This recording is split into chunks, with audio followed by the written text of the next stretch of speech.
বাবা, কোথায় যাচ্ছ তুমি? না রে মা, একটু বাজারে যাচ্ছি। কেন, তোর কিছু লাগবে? বাবা, আমি তরমুজ খাবো। একটা তরমুজ নিয়ে এসে বাজার থেকে। আচ্ছা ঠিক আছে। এই ছেলে, তরমুজগুলি কি তোমার? হ্যাঁ কাকু, তরমুজগুলো আমারই। কেন, কিনবে নাকি? কিনবো দেখেই তো বললাম, এগুলো কি তোমার?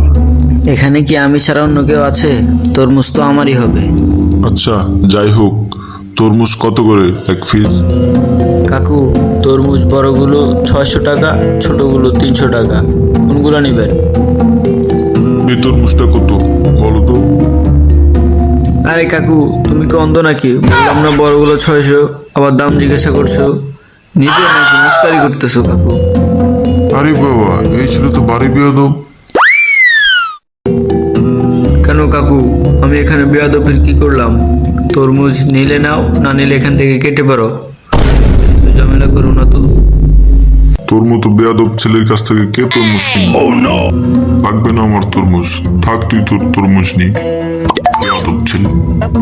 হ্যাঁ যাও যাও, তোমার মতো কাস্টমারের কাছে আমি তরমুজ বিক্রি করব না। যাও এখান থেকে। দাঁড়া, তোর তরমুজ বিক্রি করা আমি বন্ধ করছি। আমিও দেখবো তুমি কি করতে পারো। তোর এই বেয়াদবের ফল তুই একদিন পাবি। যাও যাও, দেখে নেব কি করতে পারো তুমি। বাবা, আমার জন্য তরমুজ আনো নাই? তরমুজ কোথায়? না রে মা, তোর জন্য তরমুজ আনতে পারি নাই। কেন বাবা, কেন আনতে পারো নাই? আসলে আজকে তরমুজের দাম অনেক বেশি ছিল বাজারে, সেই জন্য আনতে পারি নাই। আসলে আমাদের মতো গরিব এবং মধ্যবিত্ত ফ্যামিলির মানুষদের জন্য এত দামে তরমুজ কিনে খাওয়া খুব কষ্টকর। সব কিছুর দাম যদি কম থাকতো তাহলে আমাদের মতো গরিবদের অনেক উপকার হতো।